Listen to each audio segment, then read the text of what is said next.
Hello students, welcome to physics class. Students, आज हम यहाँ पे मैं मेंशन कर देती हूँ बीएससी फर्स्ट ईयर का पेपर 1 आपका मैकेनिक्स का है, सेमेस्टर फर्स्ट। एक बारी इसका आज के लेक्चर के अंदर, जिसको नेमिंग मैं 0 लेक्चर दे रही हूँ, स्टार्ट करने जा रहे हैं। इसके अंदर हम अपना फर्स्ट पेपर जो कि मैकेनिक्स का है आपका, उसके अंदर हमारा कैसे क्या यूनिट्स रहेंगी, ठीक है, और इसके अंदर हमें क्या क्या चीज़ें पढ़नी हैं, हमारा टोटल एग्ज़ाम कितने मार्क्स का आने वाला है, इंटरनल असेसमेंट कितने की होगी, आज के उसमें मैं आपको यही सारी चीज़ें शो करने जा रही हूँ, ठीक है। उसके बाद धीरे धीरे हम अपना टॉपिक्स करते जाएंगे। जैसे आप नेक्स्ट लेक्चर में भी देख सकते हो, हम अपने टॉपिक्स के यानी कि यूनिट 1 की स्टार्टिंग कर देंगे, ठीक है। इसके अंदर देखो बेटा, हमारा इसके अंदर पेपर 1 के अंदर आपका मैक्सिमम मार्क्स का जो पेपर होगा ये, यानी कि जो आपका पेपर आएगा वो 40 मार्क्स का आएगा। आपको 3 आवर्स इसके अंदर मिलेंगे और इंटरनल असेसमेंट जो आपकी रहेगी वो 10 मार्क्स की रहेगी। यानी कि आपके टोटल इंटरनल असेसमेंट जो यहाँ से जाएगी बेटा कॉलेज से, वो 20 मार्क्स की जाएगी। 10 आपके इस पेपर की और 10 इलेक्ट्रिसिटी एंड मैग्नेटिज्म वाले की, है ना। तो 10 आपको उस पेपर से मिलेगा और 10 आपका यहाँ से होएगा। और दोनों पेपर जो आपके रहेंगे वो 40 मार्क्स के रहेंगे, यानी कि टोटल 80 तो ये हो गया, 20 आपकी इंटरनल असेसमेंट हो गई है, राइट। इसके अंदर आपको जो पेपर अटेम्प्ट करने के लिए आवर मिलेगा वो आपका 3 आवर मिलेगा, ठीक है। इसके अंदर बच्चे अपना फर्स्ट यूनिट है, फर्स्ट यूनिट के अंदर देखिए हमें क्या क्या चीज़ें पढ़नी है, पहले उनको देख लीजिए। देखो बेटा, आपने जैसे मोशन पढ़ा है, ठीक है, आपने काइनेमेटिक्स पढ़ी हुई है ना 11th क्लास के अंदर। हम फर्स्ट यूनिट को उसी से ही थोड़ा बहुत डील करेंगे, राइट। काइनेमेटिक्स के अंदर आपने ये कहा है कि हम ये कहते हैं कि अगर कोई पार्टिकल जैसे किसी टाइम पे कहीं है, ठीक है, अगर वो अपनी पोजीशन को चेंज ना करे उस टाइम ड्यूरेशन पे, उसकी पोजीशन वही है, ठीक है, तो हम उस पार्टिकल को क्या कह देते हैं कि वो अपना रेस्ट में है। लेकिन अगर वो डिस्प्लेस कर रहा है, एक जगह से दूसरे जगह के अंदर जा रहा है और टाइम वेरिएशन के साथ साथ, ठीक है, तो हम ये कह देते हैं कि वहाँ पे क्या हो रहा है, हमारा डिस्टेंस, मतलब वो जो पोजीशन थी उसने चेंज कर ली। तो पोजीशन के चेंज करने को हमने क्या बोला था कि ये मोशन में आ गया है, राइट। तो आपने 2 चीज़ें देखी थी वहाँ पे, रेस्ट और मोशन के लिए, है ना। तो मोशन भी फिर आपने देखा कि सर्कुलर पाथ में है या एक ट्रांसवर्स वेव, उसमें ट्रांसवर्स पाथ में है, यानी एक सिंगल उसमें एक स्ट्रेट लाइन के अंदर चल रहा है, कैसे चल रहा है, आपने ये चीज़ें पढ़ी थी। अब इसके अंदर हमें क्या देखना है, हमें एक पार्टिकल लेना है, ठीक है। एक पार्टिकल लेने के साथ में हमें कोई भी एक प्लेन या कोई भी एक सिस्टम लेना है, उसके अंदर एक पार्टिकल लेंगे और एक बारी एक पार्टिकल के साथ डील करेंगे, और दूसरी बारी जो हमारे पास बहुत सारा पार्टिकल है किसी सिस्टम में, उस पूरे सिस्टम के साथ में डील करेंगे। यानी कि पहले तो एक सिंगल पार्टिकल के साथ और फिर सिंगल पार्टिकल नहीं, हम सिस्टम ऑफ द पार्टिकल यानी पूरे सिस्टम के साथ डील करेंगे।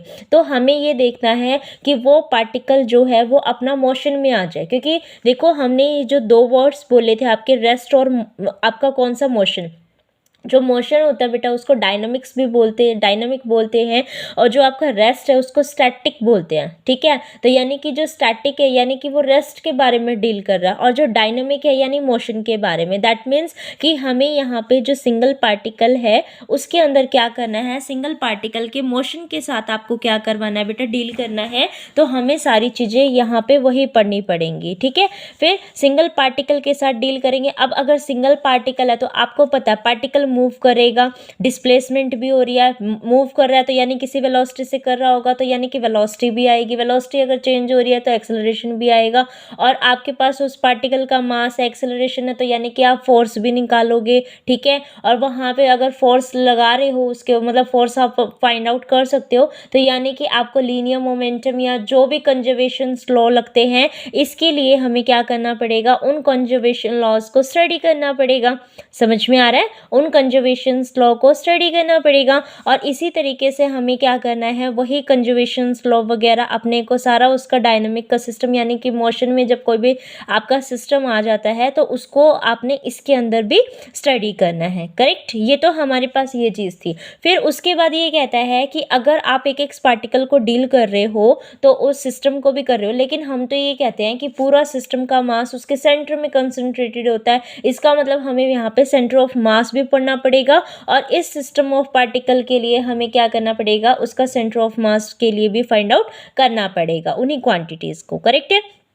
उसके बाद आपने conservation of linear momentum and conservation of energy, ये दो थ्योरम्स इसके अंदर पढ़नी है आपके दोनों। अभी इन्होंने लास्ट में दिया है तो इसका मतलब ये नहीं आप सिंगल के लिए पढ़ोगे। इसके लिए आपको क्या करना है, सिंगल पार्टिकल और सिस्टम ऑफ पार्टिकल दोनों के लिए ही क्या करके आना पड़ेगा, इसको एक्सप्लेन करना पड़ेगा। ठीक है। अब पेपर में डिपेंड करता है कि पेपर में आपसे किस पे में पूछा जाएगा, आपसे सिंगल पार्टिकल के लिए पूछा जा रहा है या सिस्टम ऑफ पार्टिकल के लिए पूछा जा रहा है या सेंटर ऑफ मास के कॉरस्पॉन्डिंग आपसे पूछा जा रहा है। हम तीनों का ही करेंगे। तो आप ये मत समझना कि 3 लाइनों का सिलेबस अब फर्स्ट यूनिट का तो बहुत छोटा है, ऐसा बिल्कुल नहीं कहा जाएगा। ठीक है।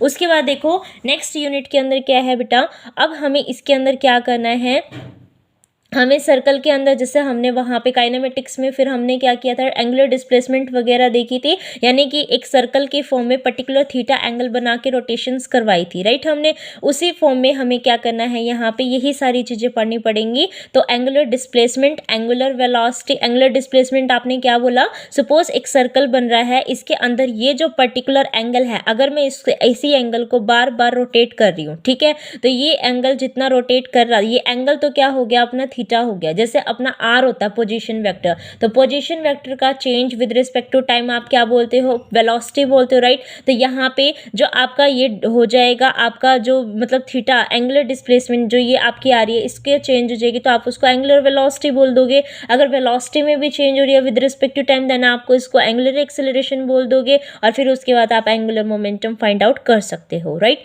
अब फोर्स अगर रोटेशन के अंदर चल रहा है तो वहां से टॉर्क और आपकी कंजर्वेशन ऑफ एंगुलर मोमेंटम वगैरह आप फाइंड आउट कर सकते हो। करेक्ट है ना बेटा। ठीक है। उसके बाद हमारे पास एक टॉपिक है मोमेंट आपका किसका, ऑफ रॉकेट। वैसे तो ये आपका 11th क्लास के अंदर था, मे भी आपका सिलेबस के अंदर कटा हुआ हो, लेकिन हमें इसको यहाँ पे पढ़ना है ना। उसके बाद आता है यहाँ पे frame of reference, initial frame of reference and pseudo forces.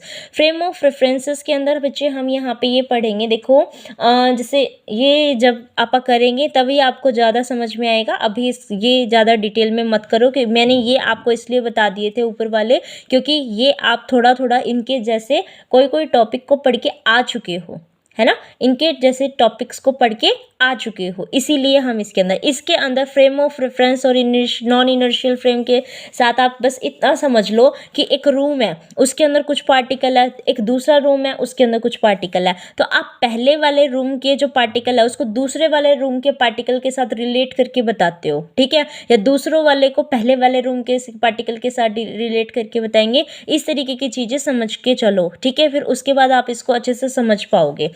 कोई भी बच्चा इस चीज़ को स्किप ना करे कि इसके अंदर क्या है क्या नहीं, ये सिलेबस तो आपके पास ही है, ऐसा मत समझना। इसको नोट डाउन कर लीजिए, इसको अपनी नोटबुक में नोट डाउन कर लीजिए, ताकि आपको बार बार जगह जगह देखना ना पड़े कि क्या सिलेबस था क्या नहीं था, आपके पास सिलेबस हो जाएगा। ठीक है, और जितना हो सके अपने साथ के स्टूडेंट्स को यहाँ पे कनेक्ट करिएगा, ठीक है, और एक आपका ग्रुप बनाया हुआ है उसमें भी उनको ज्वाइन करिएगा, लेकिन ऑफिशियल ग्रुप में नहीं, ठीक है, जो अपना अनऑफिशियल ग्रुप है जो दूसरा बनाया हुआ है जस्ट मैकेनिक्स पेपर के लिए, आप उसमें उनको कनेक्ट करिएगा।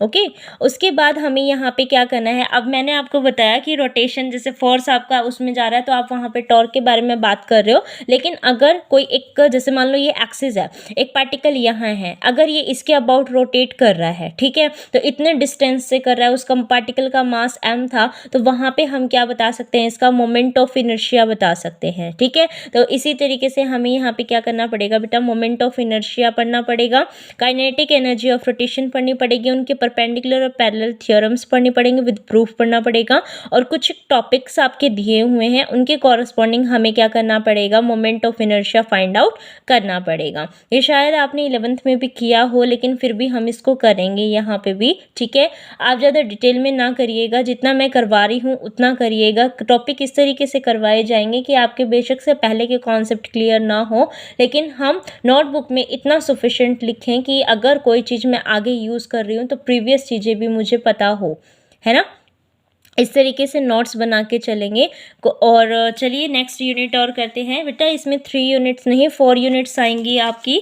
ठीक है, 4th यूनिट जो है वो आपकी ये है, इसके अंदर हमें सिंपल हार्मोनिक मोशन करना है। जिससे लाइक आपका कोई भी एक जैसे ये थ्रेड है, ये मतलब कोई भी रिजिड बॉडी, ये थ्रेड है और थ्रेड के साथ में ये हमारा बॉब है। सपोज ये आप जो मैंने ये बाउंड किया हुआ है ये मेरा बॉब है, और मैं इस तरीके से इसको यू करती हूँ। ठीक है, तो ये एक ऑसिलेशन करता है और मीन पोजीशन के अबाउट कर रहा है, तो इसको हम सिंपल हार्मोनिक मोशन भी बोल सकते हैं आप इसके केस में। या फिर हमारा जो भी कहते हैं कि जो आपने जैसे पोटेंशियल एनर्जी स्प्रिंग के केस में करते तो वहाँ पे भी हम इसके मोशन को ऐसे ऐसे बता सकते हैं। तो इस चीज़ को बताने के बाद उसकी डिफरेंशियल इक्वेशन फाइंड आउट करनी है, उसका सॉल्यूशन फाइंड आउट करना है। इसी केस के अंदर हमें kinetic energy and potential energy को कैलकुलेट करना है, उनका एवरेज टाइम एवरेज कैलकुलेट करना है।